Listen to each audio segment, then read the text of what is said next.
कांग्रेस का घोषणा पत्र पूरी तरह से छलावा, सावधान रहे जनता, कैप्टन अभिमन्यु।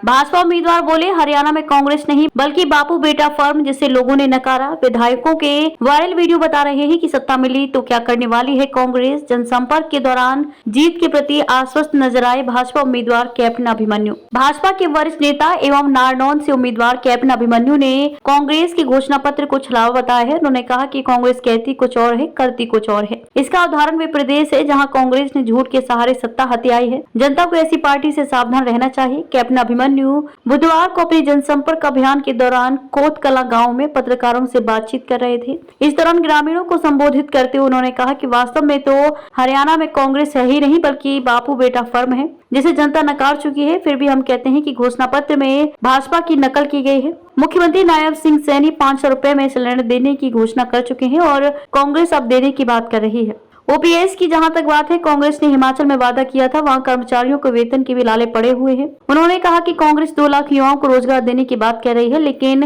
कांग्रेस क्या करेगी, ये उनके 2 विधायकों के वायरल हो रहे वीडियो बता रहे हैं। उन्होंने साफ कहा कि ना तो 9 मन तेल होगा और ना ही राधा नाचेंगी, लेकिन फिर भी यदि कांग्रेस छलावा करके आ जाती है तो समझो मेरिट खत्म, बिना पर्ची बिना खर्ची नौकरियां खत्म, पढ़ने वाला युवा को निराशा झेलनी पड़ेगी। क्योंकि कांग्रेस के एक विधायक सरेआम कह रहे हैं कि सरकार बनते ही उन्हें रोजगार दिया जाएगा जो ज्यादा वोट देगा। इसी तरह कांग्रेस के एक अन्य उम्मीदवार शमशेर गोगी कह रहे हैं कि सरकार आते ही पहले अपना घर भरेंगे, घर भरने में क्या बुराई है। कैप्टन अभिमन्यु ने कांग्रेस घोषणा पत्र में एसएसपी की गारंटी की बात पर प्रतिक्रिया जताते हुए कहा कि केंद्र में 10 साल तक यूपीए सरकार थी, वह सरकार भूपेंद्र हुड्डा की जेब में थी और भूपेंद्र हुड्डा स्वामीनाथन कमेटी के चेयरमैन थे, लेकिन उन्होंने स्वामीनाथन आयोग की रिपोर्ट को खोलकर भी नहीं देखा। वैसे भी एमएसपी हरियाणा का नहीं बल्कि केंद्र का विषय है। उन्होंने कहा कि हरियाणा की भाजपा सरकार 24 फसलों को एमएसपी पर खरीद रही है, ऐसे में कोई फसल बचती ही नहीं कि उसे एमएसपी पर खरीदा जाए। जीत के प्रति आश्वस्त, उपद्रवियों के लिए नहीं क्षेत्र में जगह। पत्रकारों से बातचीत में कैप्टन अभिमन्यु जीत के प्रति पूरी तरह आश्वस्त नजर आए। उन्होंने कहा कि यह चुनाव 36 बिरादरी के भाईचारे का चुनाव है, विकास व रोजगार का चुनाव है। ये चुनाव